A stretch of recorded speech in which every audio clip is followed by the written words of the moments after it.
ഡിവൈഎഫ്ഐയുടെ പൊതിച്ചോർ സേവനത്തിന് ഒരു പൊൻതൂവൽ അഭിനന്ദനം എത്തിയിട്ടുണ്ട്. ഓർത്തഡോക്സ് സഭാധ്യക്ഷനായിട്ടുള്ള ബസേലിയോസ് മാർത്തോമ മാത്യൂസ് തൃതീയൻ കത്തോലിക്ക ബാവയുടെ അഭിനന്ദനം ആ സംഘടന ചെയ്യുന്ന സൽപ്രവർത്തിക്ക് കിട്ടിയ ഏറ്റവും വലിയ അംഗീകാരം തന്നെയാണ്.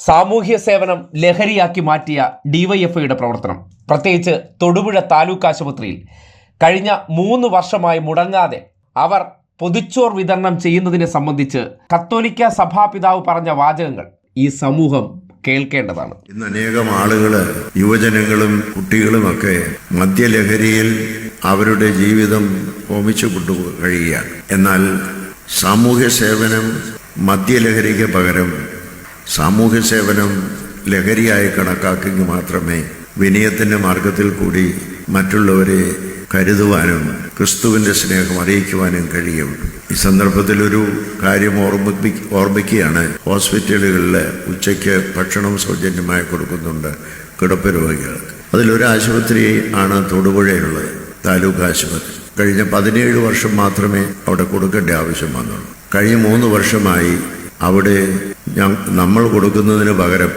ആ പ്രദേശത്തെ DYFIക്കാർ പൊതിച്ചോറ് കൊടുക്കുകയാണ്. കഴിഞ്ഞ 3 വർഷമായി ഞങ്ങൾ അവിടെ അധികൃതരോട് പറഞ്ഞു, അവരെപ്പോഴെങ്കിലും വയ്യ എന്ന് പറയുകയാണെന്നുണ്ടെങ്കിൽ നിങ്ങൾ ഞങ്ങളോട് പറഞ്ഞാൽ മതി. പക്ഷെ ഇത്രയും കാലമായിട്ട് അവർ മുടക്കം കൂടാതെ കൊടുക്കുന്നുവെന്നാണ്. ചില നന്മ പ്രവർത്തനങ്ങൾ ഒരു ലാഭേച്ഛയുമില്ലാതെ നിരന്തരം ചെയ്തുകൊണ്ടിരിക്കുക.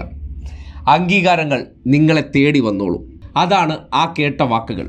സമൂഹത്തിലെ പാവപ്പെട്ട മനുഷ്യരുടെ കണ്ണീരൊപ്പാൻ, വിശപ്പകറ്റാൻ ഒരു സംഘടന നടത്തുന്ന പ്രവർത്തനങ്ങൾ എത്ര മാതൃകാപരമാണെന്നും അതിനെ എങ്ങനെയാണ് സമൂഹത്തിൻ്റെ മുഖ്യധാരയിലുള്ള മതമേലധ്യക്ഷന്മാർ പോലും നോക്കിക്കാണുന്നത് എങ്ങനെയെന്ന് കൃത്യമായിട്ട് ആ വാക്കുകൾ തെളിയിക്കുന്നുണ്ട്.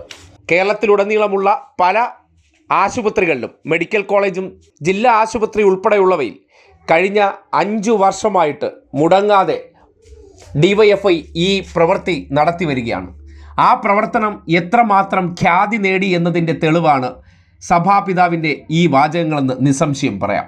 പലകുറി പലരും അതിനെ അഭിനന്ദിച്ച് രംഗത്ത് വന്നിട്ടുണ്ടെങ്കിലും മാധ്യമങ്ങൾ ഇടയ്ക്കിടയ്ക്ക് വാർത്താ ഷോർട്ടേജുള്ള സന്ദർഭങ്ങളിൽ മാത്രം അതിൻ്റെ ചില ഏടുകൾ കൊടുക്കാറുണ്ടെങ്കിലും പക്ഷേ മാധ്യമ പരിലാളനയ്ക്ക് വേണ്ടി ആയിരുന്നില്ല അവർ ചെയ്തത്.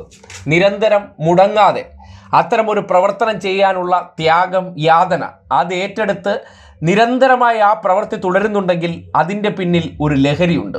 സാമൂഹിക സേവനമെന്ന ലഹരി.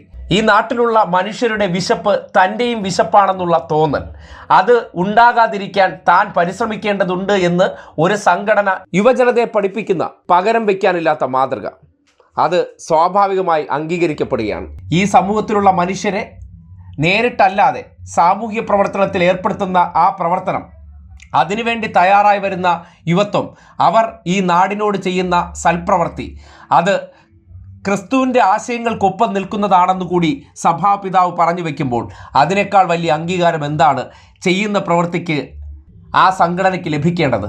ആ പ്രവർത്തനങ്ങൾ ഈ സമൂഹത്തിൻ്റെ മുഖ്യധാരയിലുള്ളവർ പോലും അംഗീകരിക്കുന്നുണ്ട് എന്നതിൻ്റെ ഏറ്റവും പുതിയ തെളിവാണ് സഭാപിതാവിൻ്റെ ഈ വാക്കുകൾ.